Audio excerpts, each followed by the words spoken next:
بسم اللہ الرحمن الرحیم.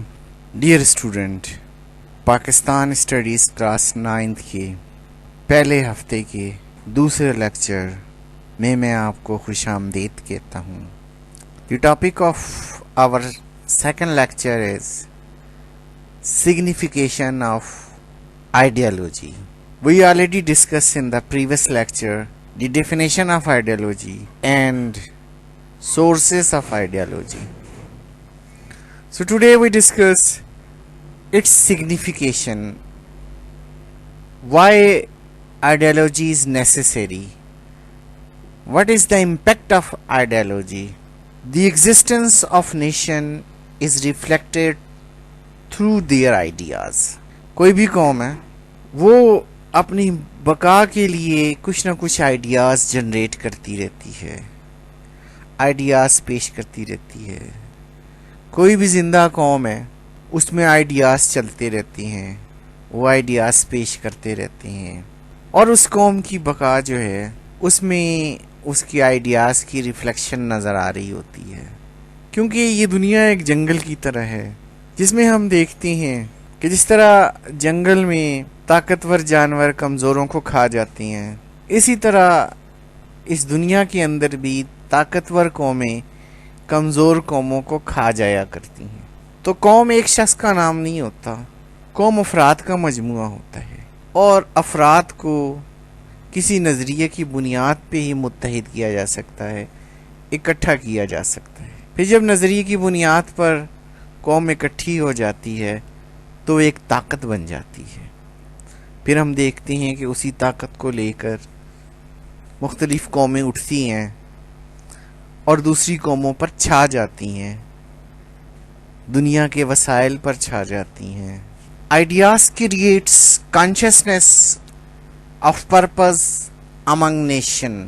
ہم یہ بھی دیکھتے ہیں کہ کسی قوم کے اندر نظریات ان کی قومی زندگی کا مقصد بتاتے ہیں، ان کی قومی زندگی کا نصب العین بتاتے ہیں، ان کو مسلسل جد و جہد پر مجبور کرتے ہیں. کیونکہ جو قومیں یاد رکھیں جد و جہد چھوڑ دیتی ہیں پھر وہ طاقتور قوموں کا آسانی سے شکار بن جاتی ہیں. پھر ایک ٹرم جسے ایکسپلائٹیشن کہتے ہیں، پھر وہ ایکسپلائٹ ہونا شروع ہو جاتی ہیں طاقتور اقوام کے ہاتھوں. یہ کچھ صورتحال ہم اپنے ماضی میں بھی دیکھتے ہیں کہ برصغیر میں مسلمانوں کی حکومت تھی، پھر ایک وقت آیا کہ ہمارے یہاں آئیڈیالوجی ختم ہو گئی، ہمیں اپنے مقصد کا نہیں پتہ چل رہا تھا، لوگوں کی زندگی بلا مقصد ہو گئی تھی. جبکہ اس کے مقابلے میں آنے والی برٹش اقوام کا ایک مقصد تھا، وہ ایک مقصد لے کر آئے تھے، وہ ایک آئیڈیالوجی لے کر آئی تھی، اور وہ آئیڈیالوجی تھی ساؤتھ ایشیا کے ریسورسز پہ قبضہ کرنا. کیونکہ ان کا علاقہ ان ریسورسز سے محروم تھا. ہمیں تو سب کچھ ملا ہوا تھا، اس لیے ہم بے فکر تھے، ہماری آئیڈیالوجی ختم ہوتی جا رہی تھی، آپ سمجھے مر گئی تھی. تو اس کا فائدہ انگریزوں نے اٹھایا اور پھر انہوں نے ہم پر قبضہ کر لیا، ہمیں غلام بنا لیا، پھر ہمارے ریسورسز کو ایکسپلائٹ کرنے لگ گئے، اور پھر یہاں کی دولت ساؤتھ ایشیا سے باہر جانے لگ گئی.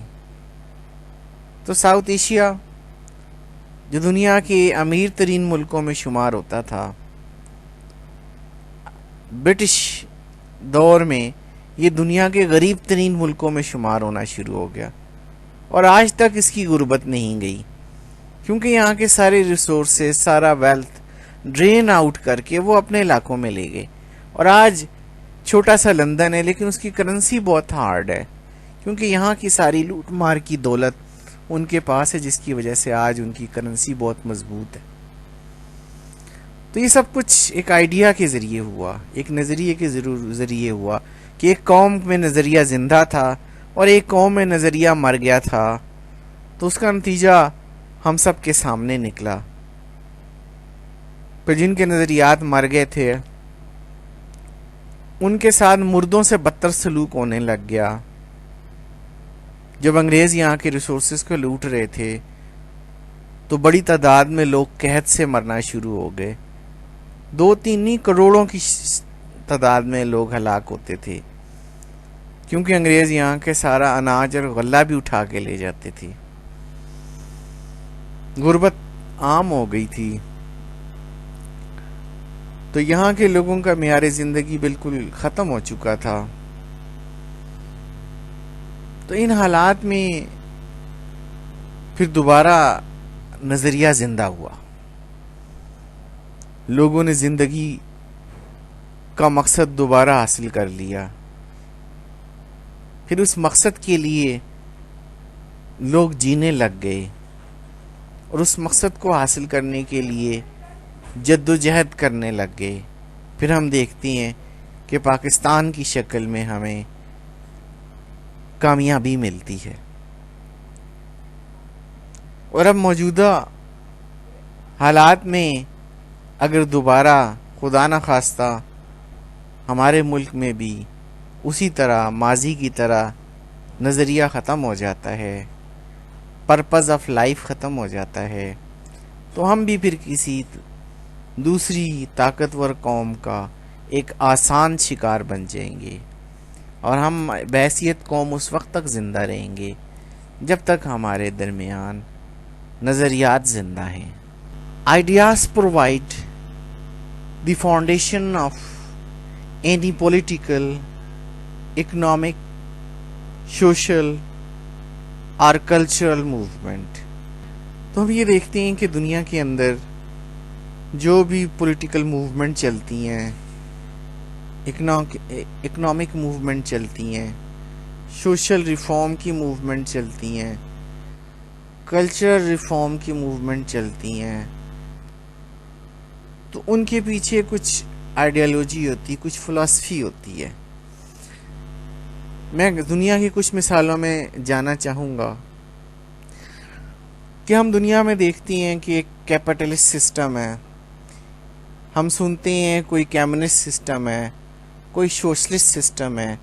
تو یہ دراصل اکنامک آئیڈیاز ہیں.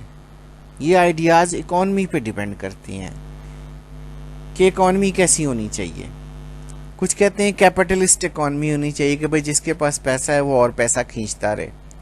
اس کے مقابلے میں کمیونسٹ اور سوشلسٹ اکانومی آئیڈیالوجی ہے جو کہتے ہیں کہ نہیں، اس طرح نہیں ہے، بلکہ جو ویلتھ ہے وہ سبوں کو برابر برابر ڈسٹریبیوٹ کر دیا جائے، کوئی ایک شخص دولت کے اوپر قابض ہو کے نہ بیٹھ جائے.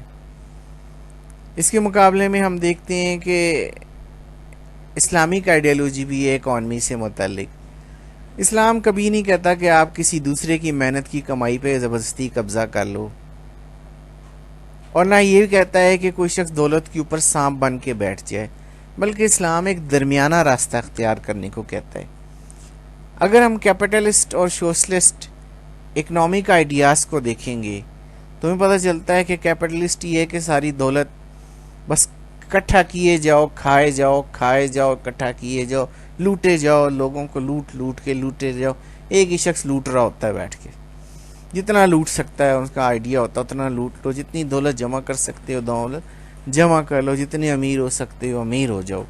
یہ ایک آئیڈیا، اس کو کیپٹلسٹ آئیڈیا کہتے ہیں، کیپٹلسٹ اکنامک آئیڈیا کہتے ہیں. دوسری طرف سوشلسٹ آئیڈیا یہ ہے کہ آپ سب کو برابر، تو ظاہر ہے آپ جس نے کمائی کی اس کو چھینو گے. تو سوشلسٹ آئیڈیاز میں ہی ہوتا ہے. ہم سوشلسٹ کنٹریز میں دیکھتے ہیں جب کہیں سوشلسٹ انقلاب آتا ہے، آئیڈیا کی بنیاد پہ، نظریات کی بنیاد پہ سوشلسٹ ریولوشن آ جاتا ہے، تو ہم دیکھتے ہیں کہ وہاں پر وہ لوگوں سے زبردستی چھیننا شروع کر دیتے ہیں. یعنی دن دہاڑے ڈاکہ ڈالنا شروع کر دیتے ہیں، لوٹنا شروع کر دیتے ہیں، لوگوں کو زبردستی لوٹنے لگ جاتے ہیں، لوگوں کی محنت کی کمائی پہ ڈاکہ ڈالنے لگ جاتے ہیں. تو یہ بات بھی غلط ہے. ٹھیک ہے، یہ تو قانونی ڈاکہ ہو گیا، قانونی لوٹ مار ہو گئی. ٹھیک ہے، جبکہ ہم اس کے مقابلے میں دین اسلام کو دیکھتے ہیں تو وہ یہ بھی نہیں کہتا کہ آپ کسی کی محنت کی کمائی کو لوٹ لیں، اور یہ بھی نہیں کہتا کہ آپ دولت پر سانپ بن کے بیٹھ جائیں. تو اس کے لیے بڑا ماڈریٹ ہے، زکوٰۃ اور عشر کا نظام ہے کہ آپ کا اگر دولت سارا سال جمع رہتی ہے، آپ خرچ نہیں کرتے، تو اس کے اوپر زکوٰۃ دیں گے. تو ظاہر ہے جب آپ زکوٰۃ دے دیتے ہیں تو وہ مال جو ہے غریبوں میں چلا جاتا ہے، خود بخود آپ کو جاتا ہے. ٹھیک ہے، دوسرا لوگ یہ دیکھتے ہیں کہ اگر ہم مال جمع کریں گے زکوٰۃ دینی پڑ جائے گی، تو وہ مال کو سرکولیٹ کرتی ہیں، کاروبار میں لگاتی ہیں، سرکولیٹ کرتی ہیں. ٹھیک ہے، تو اس طریقے سے سرکولیشن آف منی جاری رہتی ہے، ایکامولیشن آف منی نہیں ہوتی. ٹھیک ہے، منی ایکامولیٹ اگر ہو جائے تو کیپٹلسٹ نظام بن جاتا ہے. ٹھیک ہے، منی سرکولیٹ ہوتی رہے، چلتی رہے، تو اس طرح کیا ہوتا ہے، لوگوں میں روزگار چلتا رہتا ہے، ملک بھی ترقی کرتا ہے، سوسائٹی میں بھی ڈیولپمنٹ ہوتی ہے، اس شخص کو بھی مزید پروفٹ ملتا ہے. تو یہ سارا ایک سسٹم قائم ہے. تو یہ اکنامک آئیڈیاز کی صورت میں ہوتا ہے. اس کے مقابلے میں ہم سوشل ریفارم دیکھتے ہیں. سوسائٹی کے اندر اگر خرابی پیدا ہو جاتی ہے تو ریفارمسٹ پیدا ہو جاتے ہیں، اور ریفارمسٹ آئیڈیاز دیتے ہیں، آئیڈیاز جنریٹ کرتے ہیں، لوگوں کو کہتے ہیں کہ اپنے آپ کو امپروو کرو، جو غلطیاں اور خامیاں امپروو کرو، وہ لوگوں کو بتاتے ہیں نہیں کریں گے تو نقصان کیا ہوگا. تو سوشل ریفارمسٹ موومنٹ شروع ہو جاتی ہے. مختلف قسم کی سوشل ریفارمسٹ موومنٹ دنیا میں چلتی رہی ہے. تو اس میں ہم اپنے سب کانٹیننٹ میں دیکھتے ہیں تو حضرت شاہ ولی اللہ رحمۃ اللہ علیہ کا ہمیں ریفارمسٹ موومنٹ آتا ہے. ہماری ہسٹری کا ایک امپورٹنٹ چیپٹر ہے کہ یہ جب ڈاؤن فال ہو رہا تھا مسلم گورنمنٹ کا، تو اس وقت شاہ ولی اللہ رحمۃ اللہ بچانے کی کوشش کرتے ہیں مسلم امپائر کو. تو وہ اپنی آئیڈیالوجی جنریٹ کرتے ہیں، اپنی فلاسفی جنریٹ کرتے ہیں، ساؤتھ ایشیا کے اندر ریفارمسٹ سوشل ریفارم موومنٹ چلاتے ہیں. اس سوشل ریفارم موومنٹ کی کنٹریبیوشن جو ہے وہ بعد میں پاکستان بننے تک کام آتی رہتی ہے، کیونکہ different parts of south Asia میں ان کی سوشل ریفارم موومنٹ چل رہی ہوتی ہے، عوام میں اس کی جڑیں ہوتی ہیں. تو انگریزوں کی آمد کے باوجود وہ موومنٹ قائم رہتی ہیں، یہ چلتی رہتی ہیں، اور پاکستان موومنٹ کی شکل میں ہمیں ایک پھل اس کا ملتا ہے، ان سوشل ریفارم موومنٹس کا جو شاہ ولی اللہ رحمۃ اللہ علیہ نے قائم کی تھی، ان آئیڈیاز کا، ان آئیڈیالوجیز کا. ٹھیک ہے، جو قیام پاکستان تک جاتا ہے. Cultural reform movement, cultural movement, تو کلچر موومنٹ دو طرح کی ہوتی ہیں کہ آپ اپنا کلچر دوسرے کے اوپر امپوز کرنا چاہو. تو عام طور پہ ہم دیکھتے ہیں کہ کوئی ایک ملک اگر دوسرے ملک کو اپنا غلام بنا لیتا ہے تو اپنا کلچر اس کے اوپر امپوز کرنے کی کوشش کرتا ہے. اس کی ایگزامپل ہے اب برٹش امپائر نے ساؤتھ ایشیا پہ حکومت کی، تو برٹش اپنے ساتھ اپنا کلچر بھی لے کر آئے.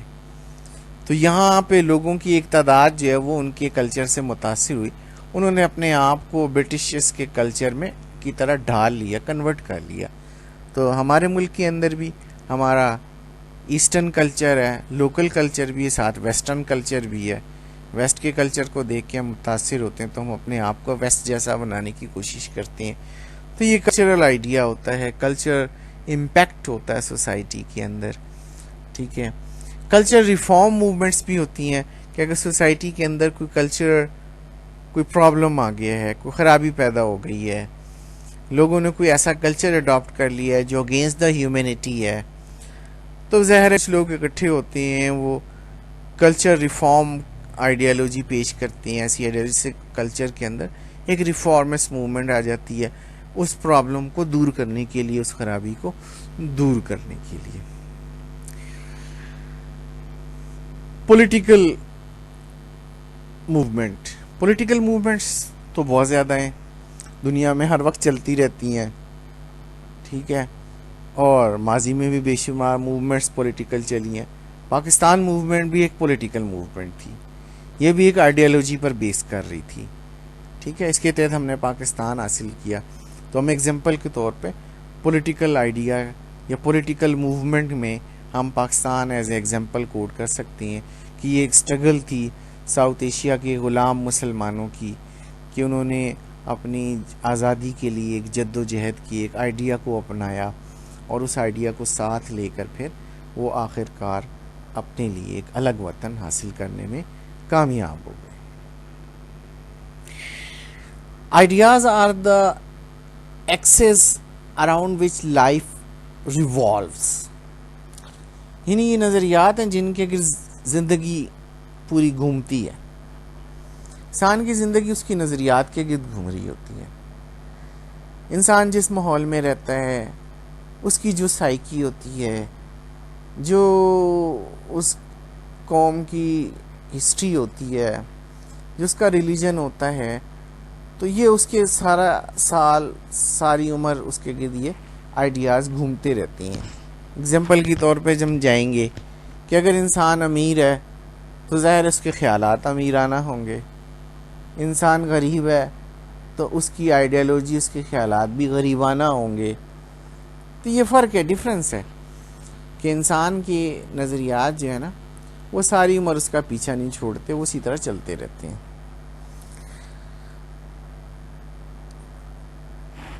اگر جو شخص ہے وہ ایک ایسی قوم کا حصہ ہے جس کی نفسیات شریفوں والی ہے تو اس کی آئیڈیاز بھی شریفانہ ہوں گے. ہم دیکھتے ہیں کہ اگر کوئی گنڈا قوم ہے، لڑائی جھگڑے والی قوم ہے، تو اس کی نظریات کی، اس کی آئیڈیالوجی کے اندر بھی ہر وقت لڑائی جھگڑا، گنڈا گردی کی جھڑک نظر آئے گی. اس کی مثال ہم امریکہ کی دیکھتے ہیں.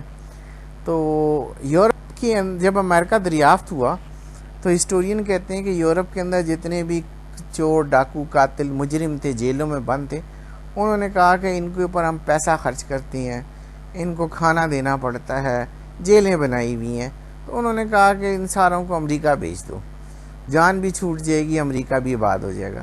تو انہوں نے پھر کیا کیا کہ وہاں سے سارے مجرمین کو اٹھا کر انہوں نے امریکہ بھیج دیا.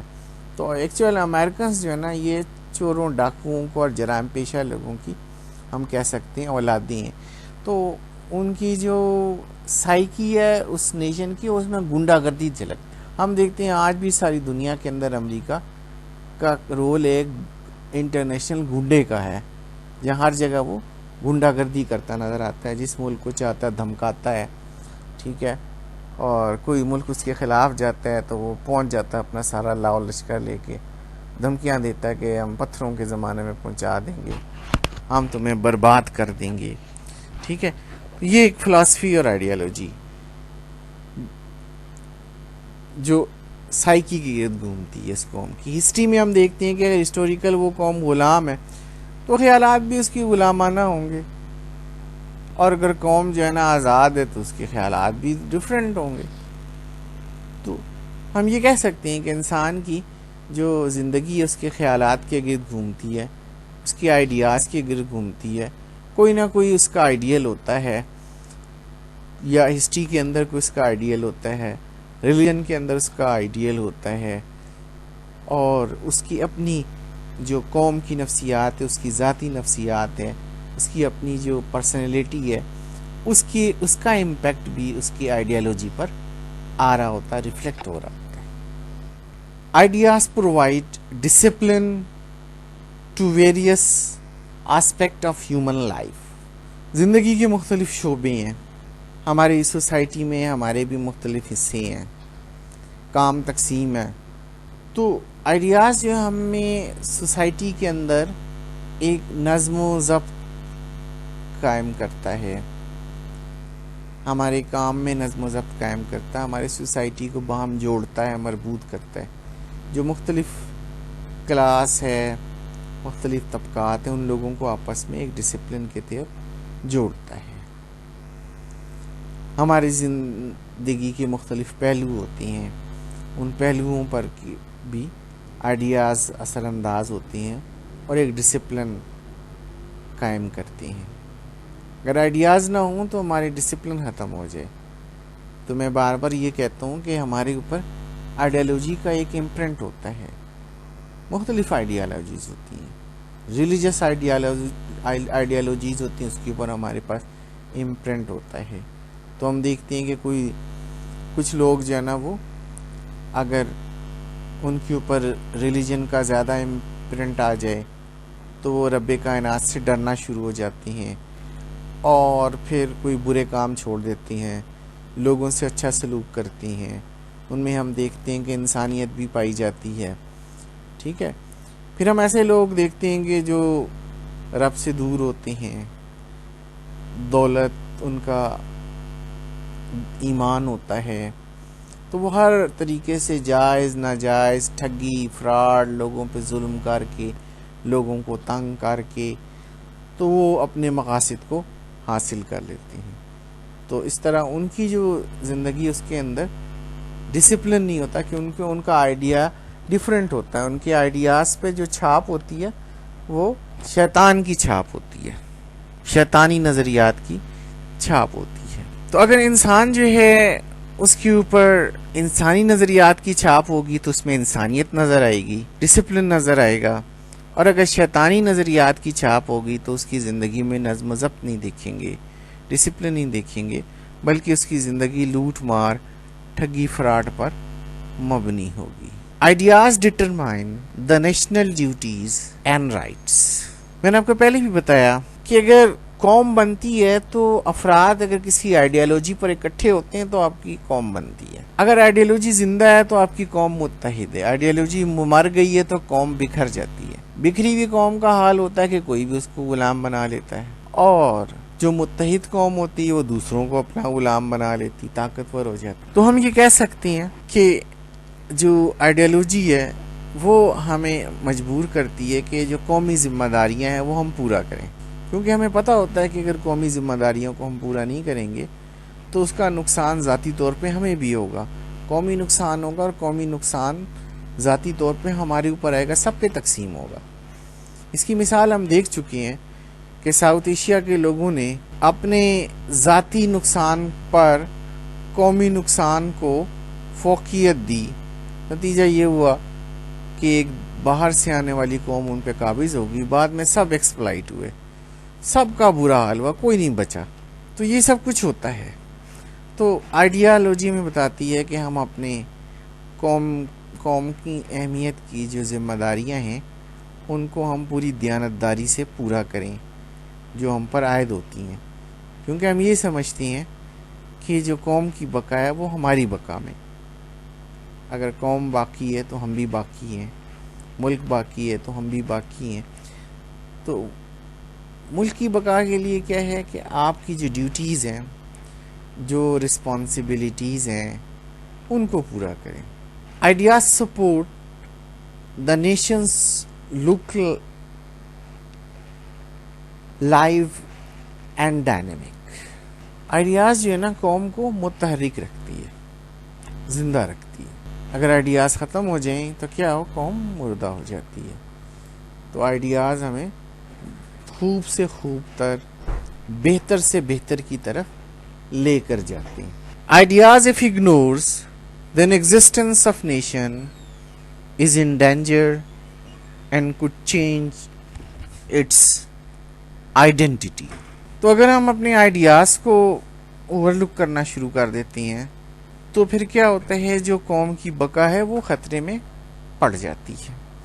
دنیا میں بہت سی قومیں خطرات سے دوچار ہیں, ہم یہ جانتے ہیں, ہم دیکھتے ہیں, سنتے بھی ہیں کہ دنیا میں بہت سے ملک بربادی کا سامنا کر رہے ہیں, ایکسپلائٹیشن کا شکار ہیں, ان پر طاقتور قوموں نے قبضہ کیا ہوا ہے. اگر ہم مثال میں جانا چاہیں تو ہم آکوپائڈ کشمیر کی ایگزامپل دے سکتے ہیں, جس پہ بھارت نے قبضہ کیا ہوا ہے. وہاں کے لوگ اسٹرگل کرنے کی کوشش کر رہے ہیں, ٹھیک ہے.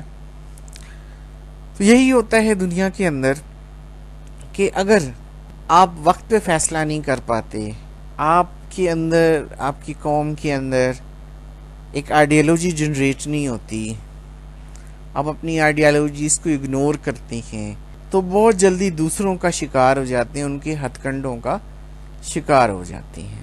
اور اس کی ایگزامپلس دنیا کے اندر بکھری ہوئی ہے, بھری ہوئی ہے. اور میں پھر اسی ایگزامپل کی طرف جاؤں گا ساؤتھ ایشیا کی, کہ دیکھیں جب مسلمان ساؤتھ ایشیا کے اندر آئے تو ان کے اندر ایک آئیڈیالوجی تھی, ایک پرپز آف لائف تھا, ان کے اوپر ان کے ریلیجن کا ایک ڈیپ امپرنٹ تھا, ان کی ایک ریلیجس آئیڈیالوجی تھی, ان کی ایک سوشل آئیڈیالوجی تھی, ان کی ایک اکنامک آئیڈیالوجی تھی.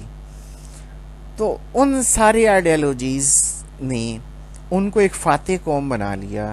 ساؤتھ ایشیا کے اندر وہ ایک تبدیلی لے کر آئے, ایک پازیٹیو چینج لے کر آئے کہ یہاں کے لوگ شودرا کاسٹ میں اور بہت سارے ان ہیومن ایکٹیویٹیز میں مشکلات کا شکار تھے. شودروں کو جو آبادی کا 70% تھے, تو اپر کاسٹ کے لوگ ان کو پیٹ بھر کے کھانا نہیں کھانے دیتے تھے. اگر کوئی پیٹ بھر کے کھانا کھا لے تو پیٹ پھاڑ کے اس کا کھانا نکال دیتے تھے. تو شودرا کاسٹ نیا کپڑا نہیں پہن سکتا تھا. اگر نیا کپڑا پہن لیتا تو اس کو کپڑے سمیت زندہ جلا دیا جاتا تھا. شودرا کاسٹ پکا مکان نہیں بنا سکتا تھا. اگر مکان بنائے گا پکا تو وہ مکان اس کے اوپر گرا دیا جاتا تھا. کچے مکان میں، جھونپڑیوں میں شہر سے باہر وہ رہتے تھے. تو تعلیم بھی حاصل کرنے پہ پابندی تھی. اگر کوئی تعلیم حاصل کرنا چاہتا تو زبان اس کی کاٹ دیتے تھے. سیسا گرم گرم کھولتا ہوا پگھلا کے اس کے کان میں ڈال دیتے تھے. تو مسلمانوں کی آمد سے پہلے ساؤتھ ایشیا کی 70% پاپولیشن اس طرح کا ظلم کا شکار تھی. انسانوں کو جانوروں کے اور خیالی دیوتاؤں کے آگے قربان کر دیا جاتا تھا. خواتین کو ان کے مردہ شوہروں کی لاش کے ساتھ زندہ جلا دیا جاتا تھا. اسے ثواب سمجھا جاتا تھا. تو ان حالات میں مسلمان اپنا ایک ریلیجس آئیڈیالوجی، ایک سوشل آئیڈیالوجی لے کر آئے، کلچرل آئیڈیالوجی لے کر آئے. ساؤتھ ایشیا میں آئے تو یہاں کے 70% پاپولیشن نے انہیں ویلکم کیا. ان کے لیے وہ سالویشن، نجات کا باعث بن گئے. ان لوگوں نے فوراً اسلام قبول کر لیا تاکہ وہ جو اپر کاسٹ تھی ساؤتھ ایشیا کی اس کے ظلم و ستم سے بچ سکیں. تو مسلمانوں کی کامیابی میں ان کی آئیڈیالوجی کا بہت بڑا ہاتھ تھا. ساؤتھ ایشیا کے لوگوں کو فائدہ، ان کو نجات مل گئی. شودروں کو کی مشکل زندگی ختم ہوئی، ان پر ظلم و ستم ختم ہوا. خواتین جلنے سے بچ گئیں. انسانوں کو جو قربان کیا جاتا تھا پتھر کے دیوتاؤں کے آگے، تو بہت سے انسانوں کی زندگیاں بچ گئیں. تو یہ سارا کچھ جو ہے امپیکٹ ہے جو ہماری religious ideology, social ideology, cultural ideology اس کا ساؤتھ ایشیا کے اوپر. لیکن ہم دیکھتے ہیں کہ ایک وقت ایسا آتا ہے کہ ہم اپنی آئیڈیالوجی کو بھول جاتے ہیں اور ایک نئی آئیڈیالوجی کو اپناتے ہیں. وہ یہ ہے کہ بس اپنی ذاتی زندگی اور پیسے کو اپنا آئیڈیالوجی بنا لیتے ہیں، اور رشوت خوری کو اور برائیوں کو اپنی آئیڈیالوجی بنا لیتے ہیں. شیطانی آئیڈیالوجی پہ آتے ہیں تو ایک اور غیر قوم 10,000 کلومیٹر دور سے آتی ہے اور ساؤتھ ایشیا پہ قابض ہو جاتی ہے اور مسلم گورنمنٹ ختم ہو جاتی ہے. 1857 کی وار آف انڈیپینڈنس ہم ہار جاتی ہیں اور مشکلات کا شکار ہو جاتی ہیں. اور انگریز ایسی پالیسی اختیار کرتے ہیں کہ ہم تقریباً ختم ہونے کے قریب تھے. یہ تو ہمارے مسلم لیڈرشپ تھی جنہوں نے بڑی دانش بندی ہوشیاری سے مسلم نیشن کو سنبھالا دیا اور آخرکار منزل پاکستان تک ہمیں پہنچا کے دم لیا. تو ڈیئر اسٹوڈنٹ، یہاں پر فرسٹ ویک کا لیکچر اختتام پذیر ہوتا ہے. تو انشاءاللہ ہماری ملاقات اب سیکنڈ ویک میں ہوگی. سیکنڈ ویک کے لیکچر کے ساتھ میں پھر حاضر خدمت ہوں گا. تب تک کے لیے اللہ حافظ.